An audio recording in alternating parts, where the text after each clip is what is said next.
नमस्कार, आप देख रहे हैं डन न्यूज खबरें आप तक और मैं हूं आपके साथ अंजलि मिश्रा। डन न्यूज में आप सभी दर्शकों का स्वागत है। इस बुलेटिन की शुरुआत से पहले नजर डालते हैं आज के हेडलाइंस पर। आज के हेडलाइंस के प्रायोजक हैं सोने की शुद्धता की पहचान मॉडर्न कपड़ों का मॉल महादेव सा मणिनाथ प्रसाद ज्वेलर्स और राज राजेश्वरी कलेक्शन, गांधी चौक, राजनगर बाजार, मधुबनी। हर लोगों का भरोसेमंद ज्वेलरी दुकान लाल बाबू प्रसाद एंड सन्स, संकर चौक, मधुबनी। ट्रेंडिंग फैशन का सबसे भरोसेमंद ठिकाना बॉम्बे फैशन, महिला कॉलेज रोड, मधुबनी। गुणवत्तापूर्ण शिक्षा की मजबूत पहचान विवेकानंद मिशन विद्यापीठ, माधोपुर पंडौल, मधुबनी। विश्वास का नाम बेहतरीन ज्वेलरी कलेक्शन के साथ लाल बाबू ज्वेलर्स, बाटा चौक, महिला कॉलेज रोड, मधुबनी। स्वाद, सफाई और पूरी फैमिली के लिए perfect place hotel Gokulraj, Rajnagar road, Lahariaganj, Madhubani. जहां पढ़ाई बने आदत और हर दिन बढ़े आपकी काबिलियत। लक्ष्य लाइब्रेरी, गौशाला चौक, मधुबनी। मधुबनी के राजनगर में अपराधियों का मचा तांडव। बैंक के सहायक प्रबंधक को गोली मारकर लूटी बाइक, गंभीर हालत में सदर अस्पताल में इलाज है जारी। साथ ही पुलिस ने शुरू की छापेमारी।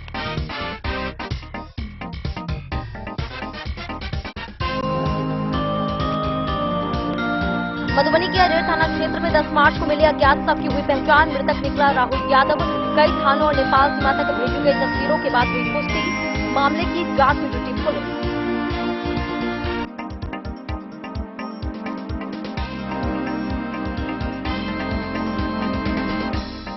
मधुबनी के बंदरगाछू इलाके में पुलिस छापेमारी में 600 बोतल नेपाली देशी शराब हुई बरामद। अंधेरे का फायदा उठाते हुए तस्कर हुआ फरार। पुलिस जांच है जारी।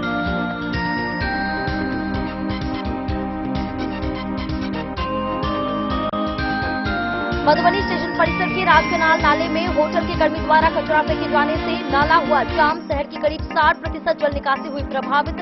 स्थानीय लोगों ने कार्रवाई की मांग।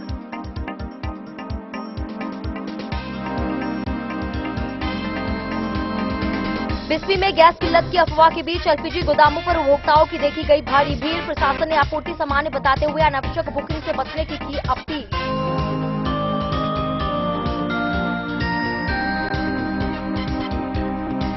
मधुबनी सिविल कोर्ट में वकीलों की गोष्ठी हुई आयोजित। गैस किल्लत की अफवाहों पर जताई गई चिंता।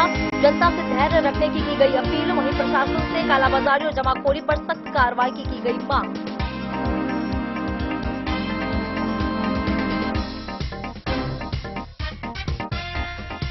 मधुबनी कलेक्ट्रेट परिसर के सामने विभिन्न संगठनों के द्वारा दिया गया धरना। जातीय जनगणना और समान भागीदारी की उठी मांग।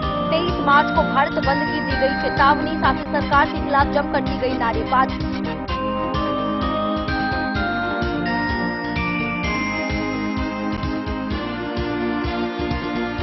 मधुबनी में 15 मार्च को परिचारी आदेशपाल भर्ती की लिखित परीक्षा 18 केंद्रों पर 2 पालियों में होगी आयोजित। शांतिपूर्ण संचालन को लेकर प्रशासन ने दंडाधिकारी व पुलिस अधिकारियों को किया ब्रीफ।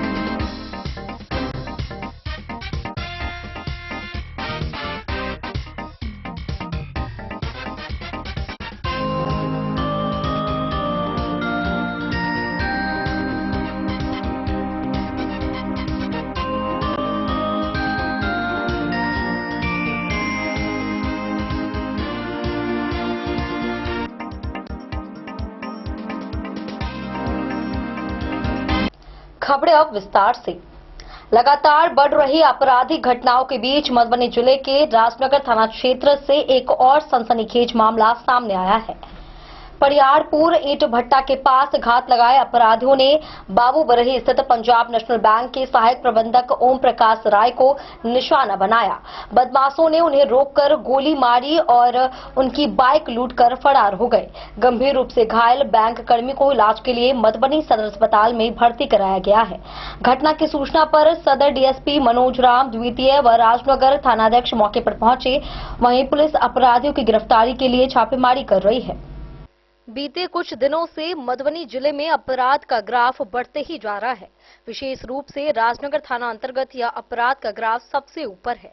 ताजा मामला राजनगर थाना क्षेत्र के परिहारपुर का है, जहां अपराधियों ने एक बड़ी वारदात को अंजाम दिया है। जानकारी के अनुसार परिहारपुर ईंट भट्टा के पास अपराधियों ने बैंक कर्मी को गोली मारकर घायल कर दिया और उनकी बाइक लूटकर फरार हो गए। इस घटना के बाद इलाके में दहशत का माहौल बन गया है।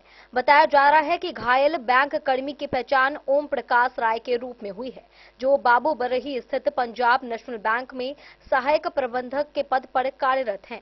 ओम प्रकाश राय किसी कार्य से जा रहे थे, तभी राजनगर थाना क्षेत्र के बेलहवार के पास पहले से घात लगाए अपराधियों ने उन्हें रोक लिया। वहीं विरोध करने पर अपराधियों ने उन्हें गोली मार दी और उनकी बाइक छीनकर मौके से फरार हो गए।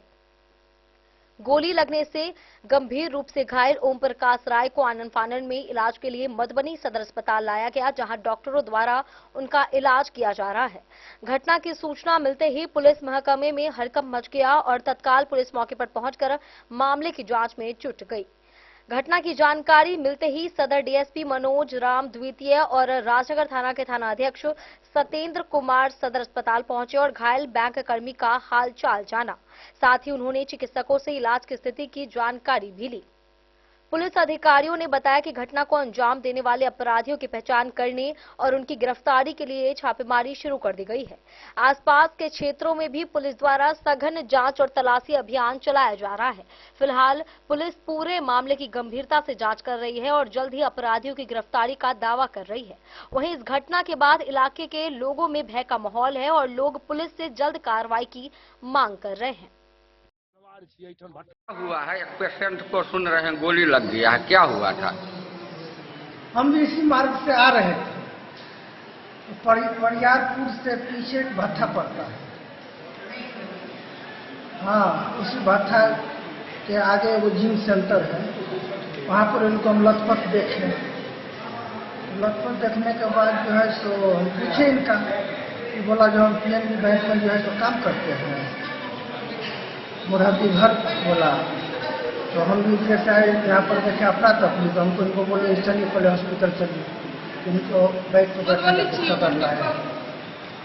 नाम बताया है ये? क्या ये नाम बताया आपको? हाँ, क्या नाम बताया ओम प्रकाश राय। घर कहाँ बताया है? घर बड़की तो मुरादी, थाना बाबूगढ़ी। आपका क्या नाम हुआ? मेरा सुनील कुमार यादव। आप क्या, आपका घर कहाँ है? मेरा भी इसी भूपति चौक के आगे। आप क्या करते हैं आप? बस हम क्या करेंगे। थोड़ा सा एसएसपी कैंप के आसपास ये बाबूबरही से आ रहे थे, यहीं के रहने वाले हैं ये, और बैंक कर्मी हैं। इनका कहना है कि गुमटी के पास से इनको लगा कि 3 बाइक से इनका पीछा कर रहे हैं, तो ये स्पीड कर दिए थे बाइक, स्पीड करके वहाँ जहाँ पे घटना स्थल है वहाँ पे इन्होंने थोड़ा सा घबरा गए तो अपनी बाइक को छोड़ दिया इन्होंने, क्योंकि थोड़ा खेत की ओर भागे। तो उनमें से एक लड़का आया, इनको बैग इनका छीनने का प्रयास किया है, तो उसी क्रम में इनको गोली पैर में मार दिया है।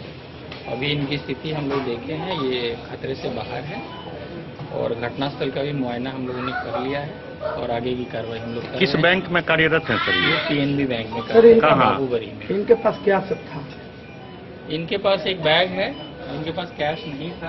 ऐसा लग रहा है कि लूटने वाले लोगों के पास, उनको ऐसा लगा होगा कि इनके पास कैश होगा। मेन इनका बैग छीनने का प्रयास था। बैग सुरक्षित है, कैश वैसा कुछ नहीं था। केवल अभी बाइक लेके वो लोग, बाद में कुछ नहीं मिला तो बाइक इनका लेके कल भी वहाँ पे एक बाइक छीनने का प्रयास किया गया था सर। वो बाइक जो है अभी पकड़ी गई है, एक आदमी भी पकड़ा गया है, उस पर काम चल रहा है।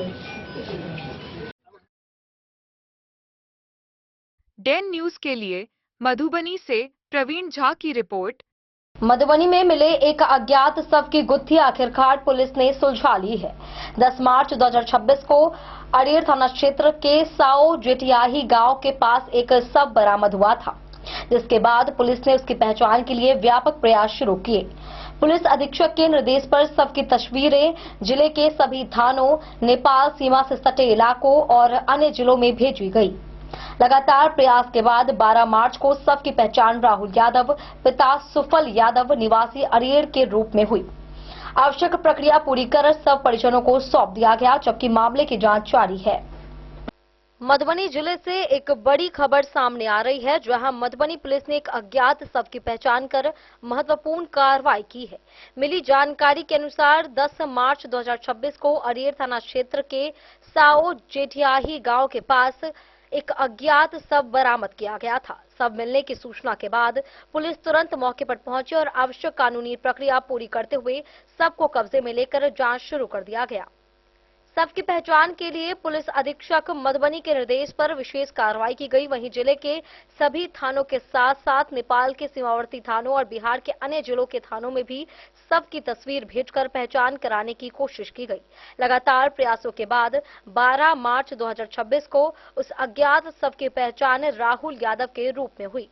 मृतक राहुल यादव पिता सुफल यादव निवासी अरेर थाना क्षेत्र जिला मधुबनी के रहने वाले थे। पहचान होने के बाद पुलिस ने आवश्यक कानूनी प्रक्रिया पूरी करते हुए शव को मृतक के परिजनों को सौंप दिया।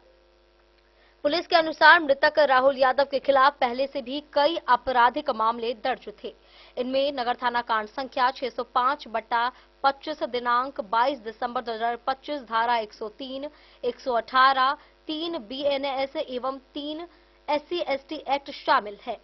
इसके अलावा अरेर थाना कांड संख्या 143/22 धारा 414/34 भादवी भी दर्ज है।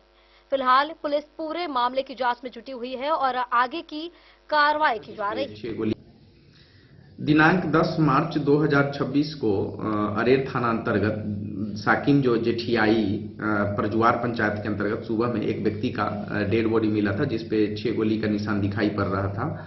तो उसको हम लोग विधिवत पोस्टमार्टम के लिए सदर अस्पताल मधुबनी भेजे थे और फिर उसकी पहचान के लिए हमारी एक टीम का गठन हुआ था और पुलिस अधीक्षक महोदय मधुबनी के निर्देशन में एक SIT टीम की गठन हुई थी। उसका काम था कांड का उद्भेदन करना, व्यक्ति का शिनाख्त कराना।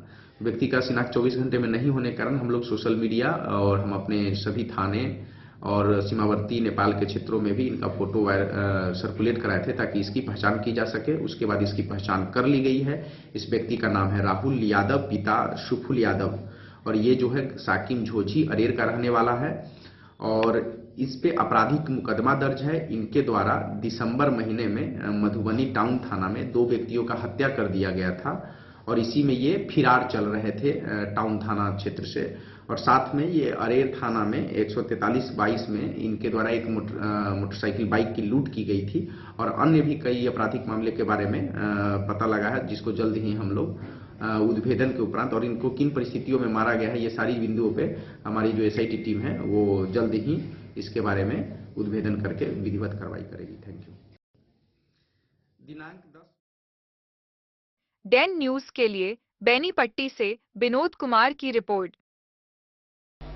बिहार में लागू शराबबंदी कानून को सख्ती से लागू करने के लिए मधुबनी पुलिस लगातार कार्रवाई कर रही है। इसी क्रम में 13 मार्च 2026 की सुबह करीब 4 बजे नगर थाना पुलिस ने गुप्त सूचना के आधार पर शहर के बंदरगाछी हवाई अड्डा के पास छापेमारी की। तलाशी के दौरान 5 बोरा में रखी करीब 600 बोतल नेपाली देशी शराब बरामद की गई, जिसकी कुल मात्रा लगभग 216 लीटर बताई जा रही है। हालांकि अंधेरे का और झाड़ियों का फायदा उठाकर तस्कर मौके से फरार हो गए। पुलिस ने शराब जब्त कर तस्करों की पहचान व गिरफ्तारी के लिए छापेमारी शुरू कर दी है।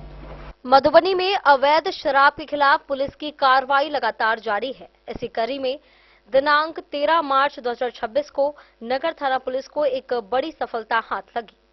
प्राप्त जानकारी के अनुसार सुबह करीब 4 बजे गुप्त सूचना के आधार पर पुलिस ने मधुबनी शहर के बंदरगाछी इलाके में छापेमारी की। यह स्थान हवाई अड्डा के पास स्थित बताया जा रहा है। सूचना मिलते ही नगर थाना की पुलिस टीम मौके पर पहुंची और इलाके की घेराबंदी कर तलाशी अभियान शुरू किया गया। तलाशी के दौरान पुलिस ने वहां से 5 बोरा देशी शराब बरामद किया। बताया जा रहा है कि जिस समय पुलिस ने कार्रवाई की उस दौरान इलाके में घना अंधेरा और झाड़ियां होने के कारण शराब तस्कर मौके से भागने में सफल रहे। पुलिस द्वारा जब्त किए गए बोरों की जांच करने पर उसमें कुल 600 बोतल नेपाली देशी शराब बरामद हुई। प्रत्येक बोतल 300 मिलीलीटर की है। इस प्रकार कुल मिलाकर लगभग 216 लीटर नेपाली देशी शराब जब्त की गई। नगर थाना पुलिस ने सभी बरामद शराब को जब्त कर आगे की कानूनी प्रक्रिया शुरू कर दी है। साथ ही पुलिस फरार तस्करों की पहचान करने और उनकी गिरफ्तारी के लिए आसपास के इलाकों में छापेमारी कर रही है। पुलिस अधिकारियों का कहना है कि बिहार में लागू पूर्ण शराबबंदी कानून को सख्ती से लागू करने के लिए ऐसे अभियानों को लगातार चलाया जा रहा है। अवैध शराब के कारोबार में शामिल लोगों के खिलाफ कड़ी कार्रवाई की जाएगी। डेन न्यूज के लिए मधुबनी से प्रवीण। मधुबनी नगर निगम क्षेत्र के स्टेशन परिसर स्थित राज कैनाल नाला में गंदगी फेंके जाने से शहर की जल निकासी व्यवस्था प्रभावित होने लगी है। आरोप है कि एक होटल संचालक रात के अंधेरे में लगातार कचरा और गंदगी नाले में डाल देता है, जिससे नाला जाम हो जाता है। स्थानीय लोगों के मुताबिक इसी नाले से शहर के करीब 60% हिस्से का पानी निकलता है। वहीं ऐसे में बरसात के समय जल जमाव की समस्या बढ़ जाती है। लोगों ने बताया कि नगर निगम को कई बार शिकायत दी गई है, लेकिन अब तक कोई ठोस कार्रवाई नहीं हुई। नागरिकों ने मामले की जांच कर सख्त कदम उठाने की मांग की है। मधुबनी नगर निगम क्षेत्र के स्टेशन परिसर स्थित राज कैनाल नाला में एक होटल संचालक द्वारा रात के समय लगातार कचरा फेंके जाने का मामला सामने आया है। बताया जा रहा है कि होटल से निकलने वाला सारा कचरा और गंदगी रात के अंधेरे में नाले में डाल दिया जाता है। इसके कारण नाला जाम हो जाता है और शहर की लगभग 60% जल निकासी बाधित हो जाती है। स्थानीय लोगों का कहना है कि इस समस्या के कारण बरसात के दिनों में पानी का निकास ठीक से नहीं हो पाता है, जिससे आसपास के कई इलाकों में जल जमाव की स्थिति बन जाती है। इससे आम लोगों को काफी परेशानी का सामना करना पड़ता है और शहर की साफ सफाई व्यवस्था भी प्रभावित होती है। इस संबंध में पहले भी नगर निगम को फोटो तथा लिखित आवेदन के माध्यम से कई बार शिकायत की जा चुकी है, लेकिन अब तक नगर निगम की ओर से होटल संचालक के खिलाफ कोई ठोस कार्रवाई नहीं की गई है। स्थानीय लोगों का आरोप है कि प्रशासन की लापरवाही के कारण संबंधित होटल संचालक कई वर्षों से लगातार इसी तरह नाले में कचरा फेंकता आ रहा है, जबकि शहर की लगभग 60% जल निकासी इसी राज कैनाल नाले के माध्यम से होती है। इसलिए इसका साफ और सुचारू रहना बेहद जरूरी है। लोगों ने नगर निगम से मांग की है कि इस मामले को गंभीरता से लेते हुए जल्द से जल्द जांच कराई जाए और दोषी होटल संचालक के खिलाफ सख्त कार्रवाई की जाए, ताकि भविष्य में इस तरह की समस्या दोबारा न हो और शहर की जल निकासी व्यवस्था सुचारू रूप से चल सके। Bureau report Madhubani. वक्त चला एक छोटे से ब्रेक का, मिलते हैं ब्रेक के बाद। आप बने रहिए हमारे साथ। त्योहार और शादी विवाह का सीजन आ गया है और इसी सुनहरे मौके पर राजनगर के विश्वसनीय प्रतिष्ठान महादेव शाह अमरनाथ प्रसाद ज्वेलर्स और Raj Rajeshwari collection RP mall अपने ग्राहकों के लिए लेकर आया है शानदार ऑफर।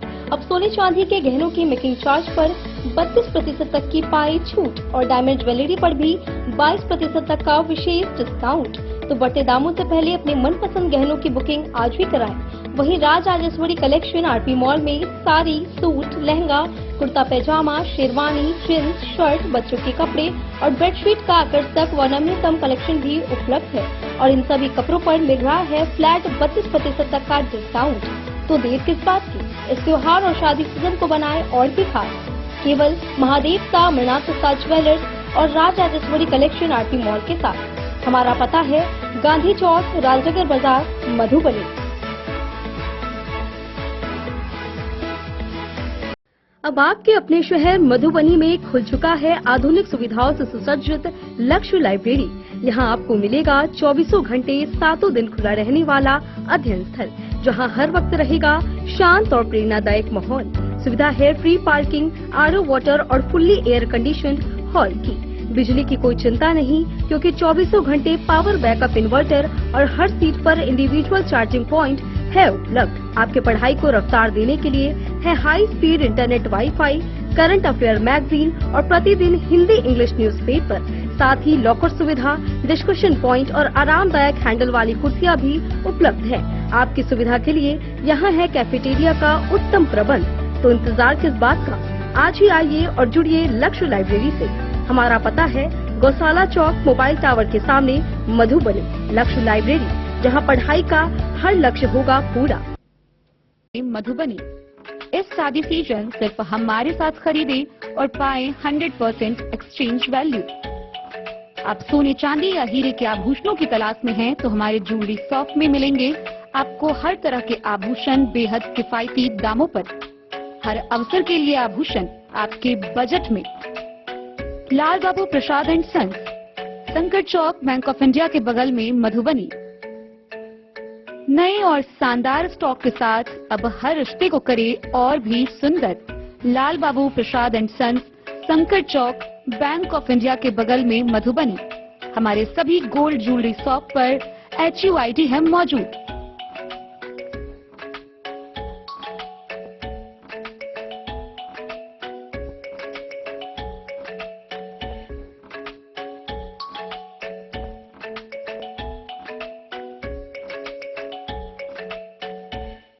ट्रेंड के इस जमाने में क्या आप भी चाहते हैं स्टाइलिश और फैशनेबल कपड़े?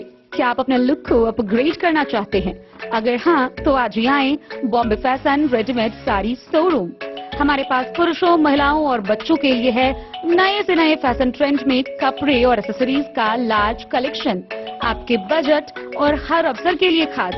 चाहे काम के लिए हो नए आउटफिट की तलाश, या पार्टी के लिए ड्रेस, या किसी खास अवसर के लिए सूट, सलवार और साड़ी, हमारे पास है हर एक ब्रांड। क्रिम्सन क्लब, मुफ्ती, टर्टल और किलर के SIS स्टोर्स। इसके अलावा रेमंड, स्पार्की, जॉकी, लक्ष्मीपति, मान्यवर, ब्लैकबेरी, नवाब पार्कर जैसे बड़े ब्रांड।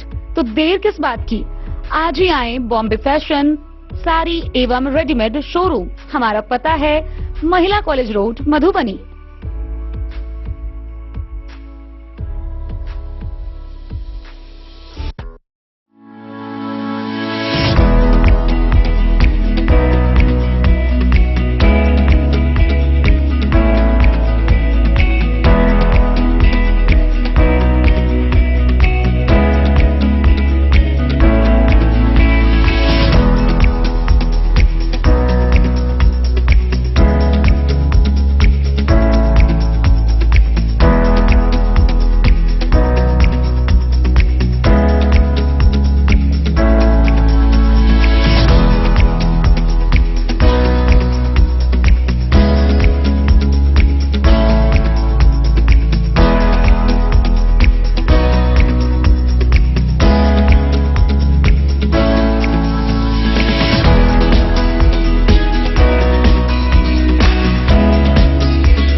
लाल बाबू ज्वेलर। ईंधन की किल्लत की अफवाहों के बीच बिस्फी प्रखंड में रसोई गैस सिलेंडर लेने के लिए उपभोक्ताओं की भीड़ बढ़ती जा रही है। प्रशासन द्वारा स्थिति सामान्य बताने के बावजूद लोग जल्द बुकिंग कर गैस लेने के लिए एजेंसियों और गोदामों के सामने कतार लगा रहे हैं। बिस्फी प्रखंड क्षेत्र की 7 LPG एजेंसियों पर शुक्रवार को भी यही नजारा देखने को मिला। लोगों का कहना है कि यदि अचानक गैस खत्म हो गया तो समय पर सिलेंडर नहीं मिल पाएगा। इसी आशंका में कई उपभोक्ता अतिरिक्त सिलेंडर बुक करा रहे हैं। जिला पदाधिकारी आनंद शर्मा ने एजेंसी संचालकों को समय पर आपूर्ति सुनिश्चित करने का निर्देश दिया है। ईरान और इजराइल के बीच चल रहे युद्ध के बीच ईंधन की किल्लत को लेकर फैल रही अफवाहें थमने का नाम नहीं ले रही हैं। रसोई गैस के दाम बढ़ने के साथ साथ गैस सिलेंडर पाने के लिए भी लोगों को मशक्कत करनी पड़ रही है। हालांकि जिला प्रशासन का कहना है कि ईंधन की पर्याप्त उपलब्धता है और स्थिति पूरी तरह सामान्य है, लेकिन इसके बावजूद लोग जल्द बुकिंग कर गैस सिलेंडर लेने के लिए गोदामों के सामने लंबी कतार लगा रहे हैं। शुक्रवार को भी बिस्फी प्रखंड के कई गैस एजेंसियों पर ऐसा ही नजारा देखने को मिला। बिस्फी प्रखंड क्षेत्र में कुल 7 LPG गैस एजेंसियां संचालित हैं। कुछ वर्ष पहले तक बुकिंग के लगभग 21 दिन बाद गैस सिलेंडर उपलब्ध कराया जाता था, लेकिन वर्तमान स्थिति को देखते हुए लोग आशंकित हैं। ईरान इजराइल के बीच जारी युद्ध की खबरों के बाद लोगों को बुकिंग के बाद गैस मिलने में देरी की आशंका सताने लगी है। इसी कारण कई उपभोक्ता आकस्मिक स्थिति के लिए गैस सिलेंडर को रिजर्व के रूप में बुकिंग कराकर रखना चाह रहे हैं। अधिकांश लोगों का कहना है कि यदि बीच में ही गैस खत्म हो गया तो समय पर सिलेंडर मिलना मुश्किल हो सकता है। इसी डर से लोग पहले से ही गैस लेने के लिए होड़ मचा रहे हैं। प्रशासन की ओर से स्पष्ट किया गया है कि रसोई गैस, डीजल और पेट्रोल की आपूर्ति सामान्य है तथा किसी प्रकार की कमी नहीं। जिला पदाधिकारी आनंद कुमार शर्मा ने सभी गैस एजेंसी संचालकों को निर्देश दिया है कि वे निर्धारित समय के भीतर ही उपभोक्ताओं के घर घर गैस सिलेंडर की आपूर्ति सुनिश्चित करें। साथ ही यह भी चेतावनी दी गई है कि ईंधन में कृत्रिम अभाव पैदा करने या कालाबाजारी करने वालों के खिलाफ कठोर कार्रवाई की जाएगी। यदि कोई उपभोक्ता बार बार जरूरत से अधिक ईंधन खरीदने की कोशिश करता है तो उसके खिलाफ भी कार्रवाई होगी। इसके बावजूद विस्पी प्रखंड के विभिन्न गैस गोदामों पर उपभोक्ताओं की भारी भीड़ उमड़ रही है।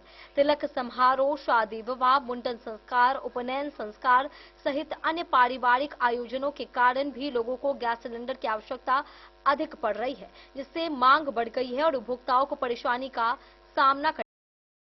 डेन न्यूज के लिए बिस्फी से सत्यनारायण यादव की रिपोर्ट। गैस की कथित किल्लत की अफवाहों के बीच मधुबनी सिविल कोर्ट परिसर में शुक्रवार को अधिवक्ताओं ने इस पर चर्चा के लिए एक गोष्ठी आयोजित की। बैठक में वकीलों ने कहा कि जिले में गैस की भारी कमी की बात पूरी तरह सही नहीं है।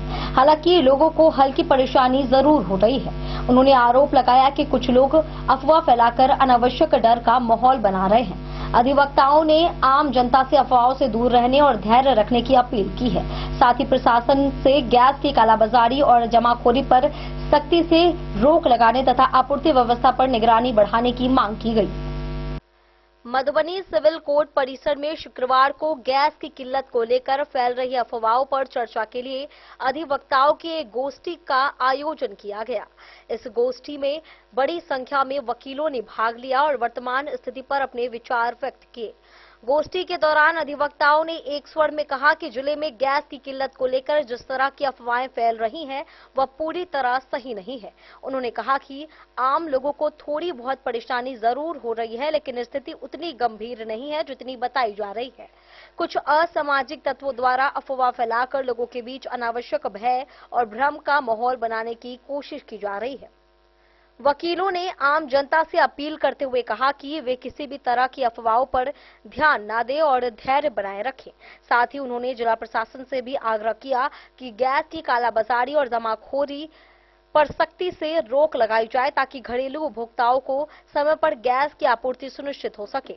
अधिवक्ताओं ने कहा कि यदि प्रशासन लगातार निगरानी रखे और गैस एजेंसियों की कार्यप्रणाली पर नजर बनाए रखे तो आम लोगों को किसी भी प्रकार की परेशानी का सामना नहीं करना पड़ेगा। उन्होंने यह भी कहा कि आवश्यक वस्तुओं की आपूर्ति व्यवस्था को पारदर्शी और सुचारू बनाए रखना प्रशासन की जिम्मेदारी है।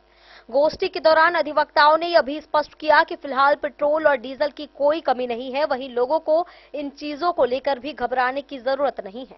अंत में वकीलों ने कहा कि वर्तमान परिस्थितियां वैश्विक हालात से जुड़ी हुई है, जिसका कुछ प्रभाव भारत पर भी पड़ सकता है। ऐसे समय में सभी लोगों को संयम और समझदारी से काम लेना चाहिए तथा प्रशासन और सरकार के साथ सहयोग करना चाहिए। सर बताया जाए जो अभी आप लोग किस चीज़ का मीटिंग किए हैं और क्या मामला है? देखिए, जब से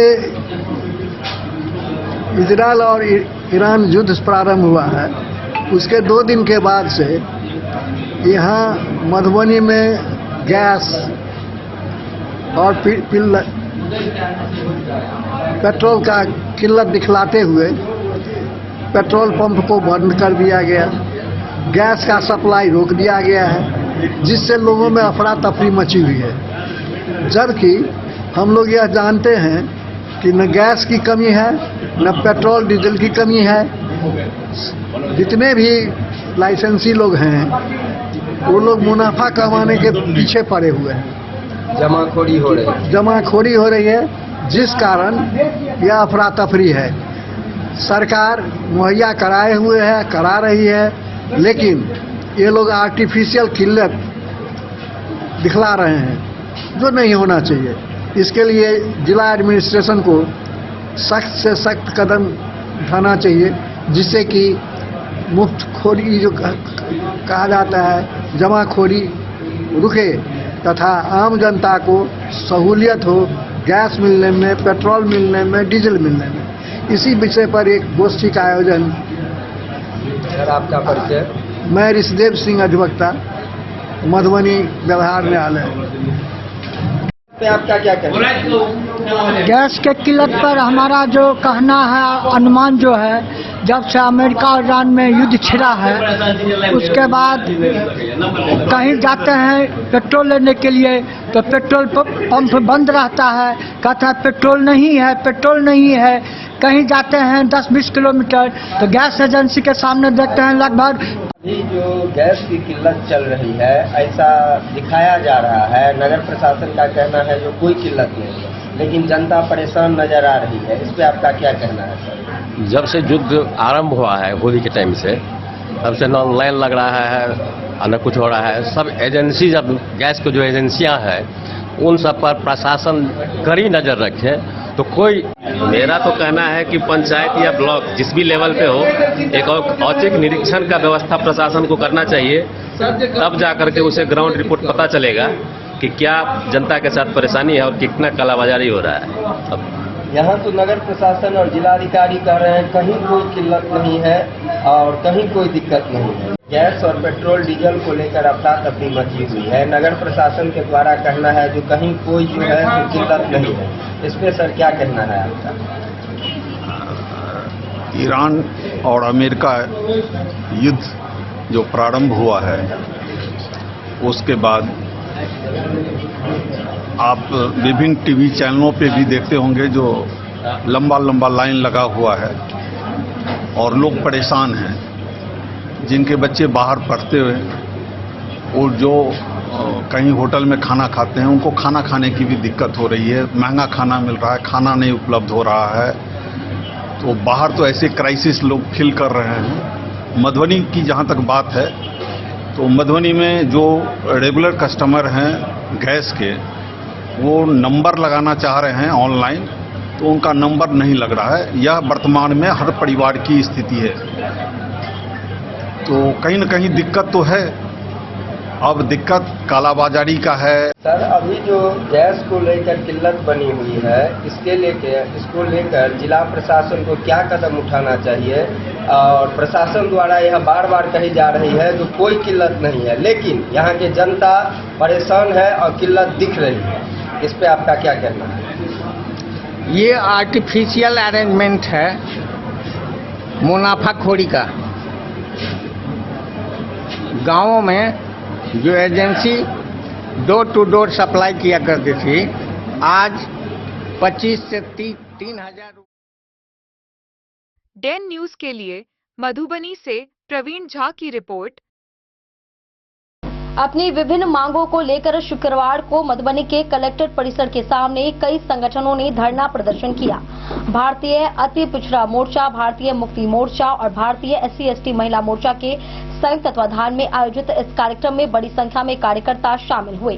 प्रदर्शनकारियों ने जातीय जनगणना कराने और जिसकी जितनी संख्या उसकी उतनी भागीदारी के आधार पर शिक्षा व रोजगार में प्रतिनिधित्व सुनिश्चित करने की मांग उठाई। वक्ताओं ने कहा कि पिछड़े, अति पिछड़े और दलित समाज के अधिकारों की अनदेखी नहीं होनी चाहिए। मांगे पूरी नहीं होने पर 23 मार्च को भारत बंद की चेतावनी भी दी गई है।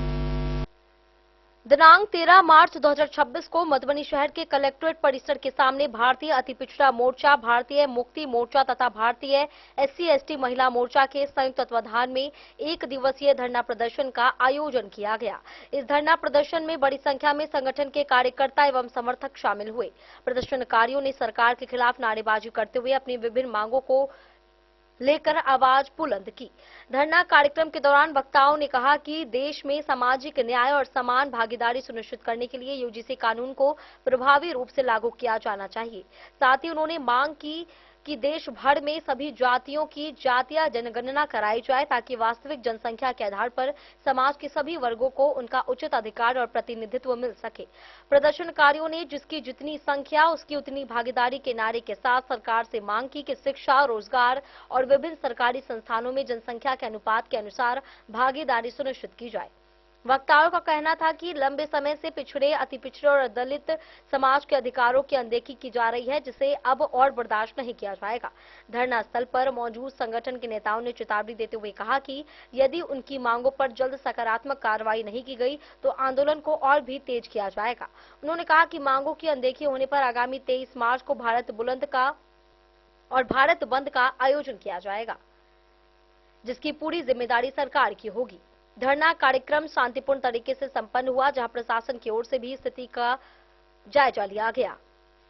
समता। आज धरना प्रदर्शन पे आप लोग बैठे हैं, क्या क्या मांगे हैं आप लोग का, क्यों बैठे हैं? आज दिनांक 13 मार्च 2026 को मधुबनी के मुख्यालय जो कलेक्ट्रेट जो है मुख्यालय के समक्ष हम लोग उपस्थित हैं और ये लगभग 4 चरणों की धरना है। 4 चरणों की धरना का जो है सो हमारे राष्ट्रीय अध्यक्ष बावन मेश्राम साहब के नेतृत्व में घोषणा की जा चुकी है। आज 13 तारीख का आज धरना मुख्यालय धरना प्रदर्शन का आयोजन है।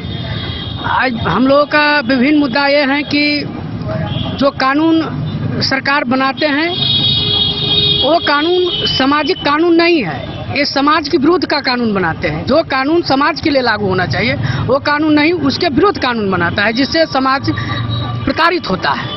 और ये मुख्य मुद्दा है कि जो जाति आधारित जनगणना हो रहा है उसमें सभी जातियों का कॉलम होना चाहिए और वो कॉलम के अनुसार कि इस देश में कौन कितनी संख्या है, किस जाति की कितनी संख्या, उससे हम लोगों को यह पता चलेगा कि इतनी जाति कितनी संख्या उसको इतनी हिस्सेदारी होनी चाहिए।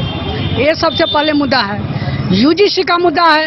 यूजीसी में जो ड्राफ्ट बिल बना है उसमें यूजीसी का कोई ऐसा ये नहीं है। यूजीसी का मतलब यूनिवर्सिटी ग्रांट कमीशन की हर एक यूनिवर्सिटी में जातिवादी होता है, ऐसी बात नहीं है। हर एक यूनिवर्सिटी हो, विश्वविद्यालय हो, तो उसको जातिवादी को खत्म करने के लिए ऐसी बिल हमारे प्रधानमंत्री नरेंद्र मोदी के द्वारा लाया गया था, लेकिन उसमें कुछ ऐसे भी है जो उसका विरोध कर रहे हैं। तो हम लोग इसके समर्थन में हैं, उसके समर्थन में हम लोग यूजीसी के समर्थन में हमेशा जो है सो है। धरना प्रदर्शन आज है, उसमें हम लोग संगठित हुए हैं। और तीसरा मुद्दा है कि SC ST OBC के समर्थन में यूजीसी इक्विटी रेगुलेशन लागू किया जाए। चौथा मुद्दा है 2011 से पूर्व में नियुक्ति शिक्षकों के पात्रता परीक्षा TT है जो मुक्त कराई जाए, ये मुद्दा है।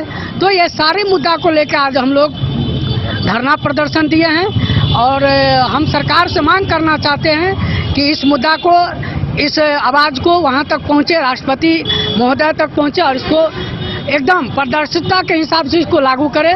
मैं यही केंद्र सरकार हो चाहे बिहार सरकार हो, मैं उनसे आग्रह करना चाहता हूँ।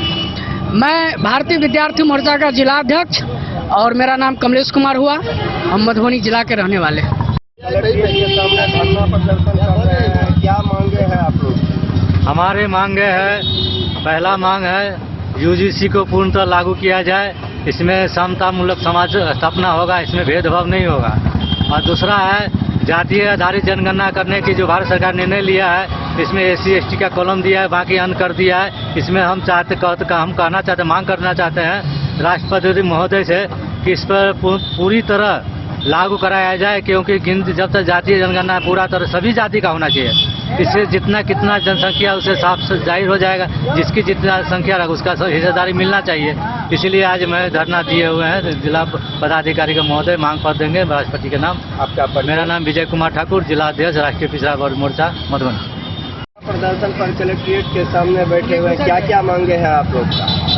हम लोगों का मांग जो है आर्टिकल 340 के तहत जो OBC का जो मामला है कि OBC का जातीय गिनती होनी चाहिए। इस देश में SC ST का गिनती हो रही है, पेड़ पौधों की गिनती हो रही है, जानवरों की गिनती हो रही है, लेकिन भारत सरकार ने 26 जनवरी 1950 से अभी तक OBC का जातीय गिनती नहीं करवाई है। इसलिए हम लोग भारत मुक्ति मोर्चा एवं राष्ट्रीय पिछड़ा वर्ग मोर्चा के माध्यम से आपका 4 चरण में आंदोलन करते हुए OBC का पूर्णता जो है और सभी जातियों का जातीय गिनती का मांग हम लोग भारत सरकार से कर रहे हैं। आपका परिचय सर? मैं अशोक कुमार वामसे भारत मुक्ति मोर्चा का जो है प्रमंडलीय दरभंगा प्रमंडल का प्रभारी हूँ।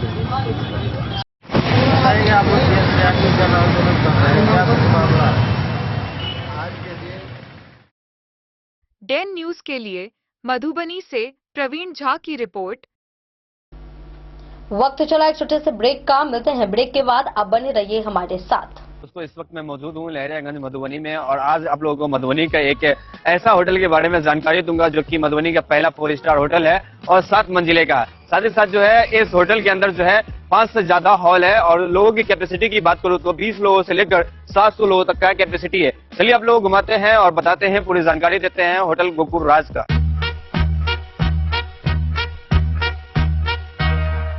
मधुबनी का ये पहला होटल है जो कि एक साथ 30 से ज्यादा जो है फंक्शन करवाते हैं और शादी करवाने का एक ऐसे व्यवस्था का आविष्कार किया है जो कि मुझे नहीं लगता है कि पूरे बिहार में किसी भी होटल में संभव है, क्योंकि ये होटल आपको देता है all in one marriage combo package, जिसमें आपको सिर्फ हॉल ही नहीं मिलता है, 50+ फैसिलिटीज के साथ आपका शादी पूरा करवाने का वादा भी करता है। डेकोरेटेड स्टेज, मड़वा, 15 सर्विंग स्टाफ, मैनेजर, गार्ड, ओखली, हॉल, समाज, वालो, हवन कुंड और भी बहुत कुछ मिलेगा। साथ ही आपको मिलेगा दुल्हन के लिए एक रूम, दुल्हा के लिए एक रूम, दुल्हन की फैमिली के लिए एक रूम और दुल्हा के फैमिली के लिए एक रूम, मतलब टोटल आपको 4 रूम मिलेगा। यहाँ के हर हॉल में ऐसी भव्य व्यवस्था है कि एक ही हॉल में बिना भाग दौड़ के आप जयमाला, भोज से लेकर शादी की सभी रस्म एक साथ कर सकते हैं। चलिए अब आप लोगों को घुमाते हैं यहाँ का 24 लग्जरियस रूम। होटल गोकुल राज की सबसे बड़ी खासियत यह है कि यहाँ के कोई भी रूम का डिजाइन एक दूसरे से नहीं मिलता है, जो होटल गोकुल राज को पूरे बिहार और मधुबनी में सबसे खास बनाता है। साथ ही आपको होटल गोकुल राज में ग्राउंड फ्लोर पे मिलेगा आलीशान रेस्टोरेंट, जहाँ पर आप वेज, चाइनीज, इटालियन और बहुत सारे प्रकार के व्यंजन का स्वाद ले सकते हैं। 50+ कार पार्किंग के साथ यह मधुबनी का पहला ऐसा होटल है जिसकी खुद की कार पार्किंग की सुविधा है। ज्यादा जानकारी के लिए संपर्क कीजिए 8271406108।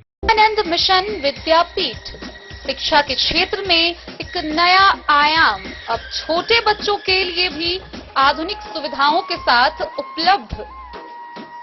विवेकानंद मिशन विद्यापीठ जूनियर, जहां क्लास प्री नर्सरी से 5th स्टैंडर्ड तक के बच्चों का एडमिशन प्रारंभ है। अगर आप भी चाहते हैं अपने बच्चों का शिक्षा के क्षेत्र में बेहतर विकास, तो विवेकानंद मिशन विद्यापीठ जूनियर है आपके लिए तैयार। 2.5 से 10 वर्षों के बच्चों के लिए आपको मिलेगा आधुनिक सुविधाओं के साथ एक बेहतर शिक्षा का माहौल। सीबीएसई बेस्ड करिकुलम सिलेबस के साथ साथ स्टूडेंट्स होंगे art and craft, game and sports और कल्चरल एक्टिविटीज में अव्वल। इंग्लिश मीडियम के माहौल के बीच स्टूडेंट्स बनेंगे स्मार्ट, जहां किताबी ज्ञान के साथ साथ हर क्षेत्र में स्टूडेंट्स होंगे अवेयर। हॉबीज और इंटरेस्ट को मिलेगी प्राथमिकता। तो आइए और अपने बच्चों के बेहतर भविष्य के लिए आज ही नामांकन करवाइए।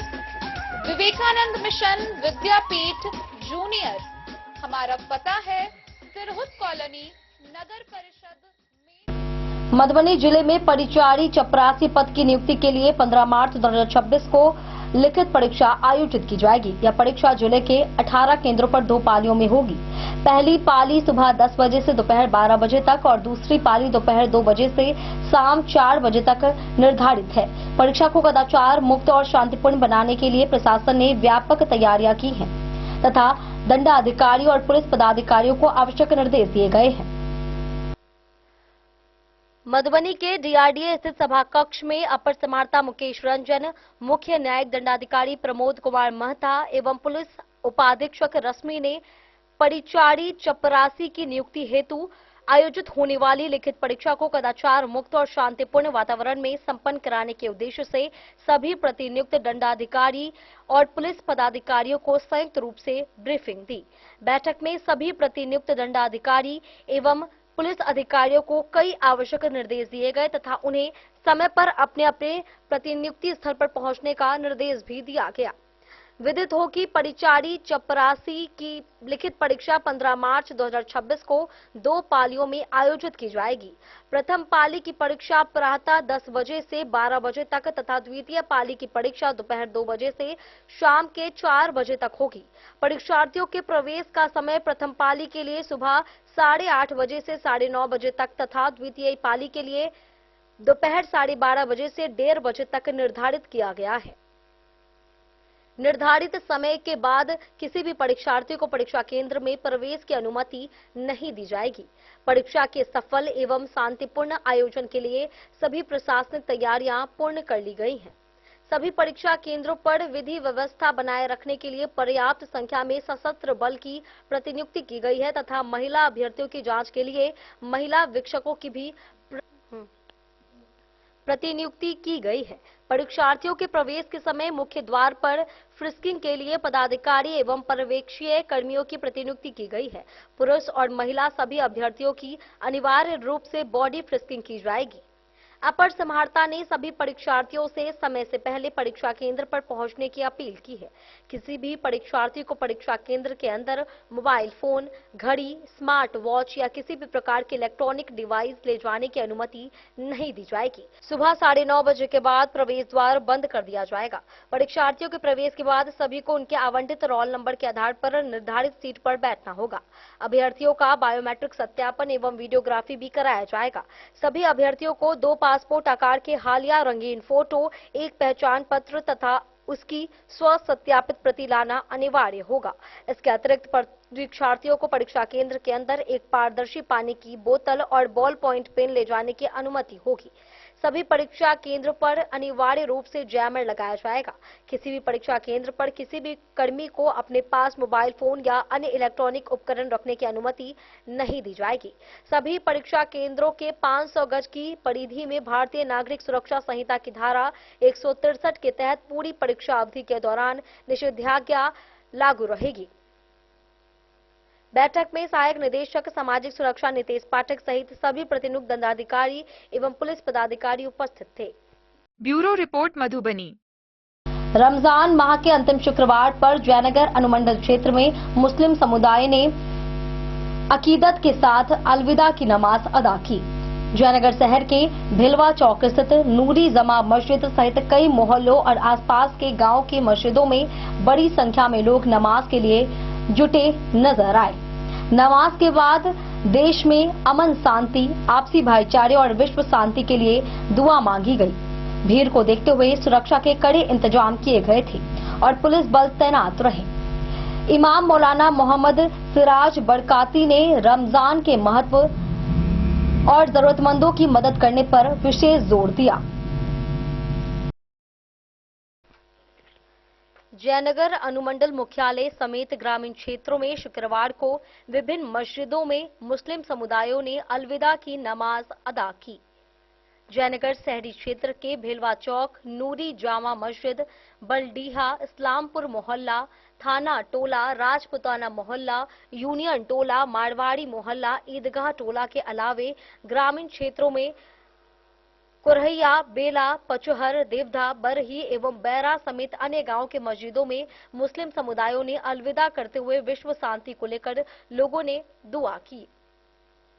शहरी क्षेत्र के भिलवा चौक स्थित नूरी जामा मस्जिद में नमाज पढ़ने वाले लोगों की भारी भीड़ को देखते हुए एसडीपीओ राघव दयाल ने सुरक्षा व्यवस्था को लेकर मोर्चा संभाला। नमाज पढ़ने वाले लोगों की भीड़ के कारण सड़क यातायात बहाल रखने के लिए थाना एसआई भीम प्रसाद एवं बीएमपी व पुलिस बल जवानों का सहयोग लिया गया। नूरी जामा मस्जिद में नमाज से पूर्व अपने संबोधन में मस्जिद के इमाम मौलाना मोहम्मद सिराज बरकाती ने कहा कि अल्लाह ने रमजान के महीने को 3 भागों में विभाजित किया है। पहले 10 रोजे रहमत के होते हैं जिनमें बंदों पर अल्लाह की विशेष रहमत बरसती है। दूसरे 10 दिनों में बंदों की क्षमा होती है और अंतिम 10 दिनों में जहन्नुम यानी कि नर्क से आजादी का समय माना जाता है। उन्होंने बताया कि रमजान महीने के अंतिम शुक्रवार को पढ़ी जाने वाली नमाज को अलविदा की नमाज कहा जाता है, जिसे जुमातुल अलविदा भी कहा जाता है। यह दिन मुस्लिम समुदाय के लिए विशेष महत्व रखता है क्योंकि यह रमजान के समाप्त होने का संकेत भी देता है और लोगों को अधिक से अधिक इबादत करने के लिए प्रेरित करता है। मौलाना ने कहा कि रमजान के महीने में मुस्लिम समुदायों को अधिक से अधिक इबादत करनी चाहिए। इस महीने में सक्षम और मालदार लोगों पर जकात देना फर्ज किया गया है। इसके साथ ही सदका और सदकाए फित्र भी अदा करना जरूरी होता है। जकात और सदका की राशि से जरूरतमंद और गरीब परिवार भी खुशी के साथ पर्व मना सके, यही इस व्यवस्था का उद्देश्य है। उन्होंने शिक्षा के महत्व पर भी विशेष बल देते हुए कहा कि समाज की तरक्की के लिए शिक्षा बेहद जरूरी है। नमाज अदा करने के बाद इमाम और नमाज में शामिल सभी लोगों ने हाथ उठाकर विश्व शांति, भारत में अमन, चैन और आपसी भाईचारे के लिए दुआ मांगी। डेन न्यूज के लिए जयनगढ़ से मोहम्मद अली की रिपोर्ट। मधुबनी में एलपीजी गैस एजेंसियों की कार्य प्रणाली पर अब जिला प्रशासन की पैनी नजर रहेगी। हाल के दिनों में मिली अनियमितताओं की शिकायतों को देखते हुए जिलाधिकारी आनंद शर्मा के निर्देश पर सभी गैस एजेंसियों के निरीक्षण के लिए विशेष टीमों का गठन किया गया है। ये टीमें एजेंसियों के स्टॉक, गैस वितरण व्यवस्था, बुकिंग प्रक्रिया और उपभोक्ताओं को समय पर सिलेंडर उपलब्ध कराने की स्थिति की जांच करेंगी। जांच के दौरान यदि जमाखोरी, कालाबाजारी या नियमों का उल्लंघन पाया गया तो संबंधित एजेंसियों पर सख्त कार्रवाई की जाएगी। मधुबनी जिले में एलपीजी गैस की आपूर्ति व्यवस्था को सुचारू, पारदर्शी एवं उपभोक्ता हितों के अनुरूप बनाए रखने के उद्देश्य से जिला प्रशासन द्वारा सभी एलपीजी गैस एजेंसियों की कार्य प्रणाली पर कड़ी निगरानी रखी जा रही है। हाल के दिनों में कुछ एजेंसियों की कार्य प्रणाली में गंभीर अनियमितताओं की शिकायतें प्राप्त होने के बाद जिला प्रशासन ने इसे गंभीरता से लिया है। जिलाधिकारी आनंद शर्मा के निर्देश पर जिले में संचालित सभी एलपीजी गैस एजेंसियों के निरीक्षण एवं जांच के लिए संबंधित पदाधिकारियों की टीमों का गठन किया गया है। ये टीमें एजेंसियों के स्टॉक, वितरण व्यवस्था, बुकिंग प्रक्रिया, उपभोक्ताओं को समय पर गैस आपूर्ति तथा निर्धारित मानकों के अनुपालन की गहन जांच करेंगी। जिलाधिकारी ने स्पष्ट किया है कि यदि जांच के दौरान किसी भी एजेंसी द्वारा गैस की जमाखोरी, कालाबाजारी, उपभोक्ताओं के साथ भेदभावपूर्ण व्यवहार, अनियमित वितरण या नियमों का उल्लंघन पाया जाता है तो संबंधित एजेंसी के विरुद्ध कड़ी दंडात्मक कार्रवाई की जाएगी। आवश्यक होने पर लाइसेंस निलंबन अथवा रद्द करने की कार्रवाई भी की जा सकती है। जिलाधिकारी ने सभी गैस एजेंसी संचालकों को सख्त निर्देश दिया है कि वे पूरी पारदर्शिता के साथ उपभोक्ताओं को समय पर गैस उपलब्ध कराना सुनिश्चित करें तथा सरकार द्वारा निर्धारित सभी नियमों का पालन करें। किसी भी प्रकार की लापरवाही या अनियमितता को कतई बर्दाश्त नहीं किया जाएगा। साथ ही जिलाधिकारी ने आम उपभोक्ताओं से अपील की है कि वे किसी भी प्रकार की अफवाहों पर ध्यान न दें। जिले में एलपीजी गैस की उपलब्धता पर्याप्त है और घबराने या अनावश्यक रूप से सिलेंडर जमा करने की कोई आवश्यकता नहीं है। यदि किसी उपभोक्ता को गैस आपूर्ति से संबंधित कोई समस्या या अनियमितता दिखाई देती है तो वे इसकी सूचना जिला प्रशासन को दें ताकि त्वरित जांच कर आवश्यक कार्रवाई सुनिश्चित। Bureau report Madhubani. आज के इस बुलेटिन में फिलहाल इतना ही। कल फिर हाजिर होंगे नए खबरों के साथ। तब तक दीजिए पूरी टीम को इजाजत और मधुबनी के हर छोटे बड़े खबरों को देखने के लिए देखते रहिए डन न्यूज खबरें आप तक।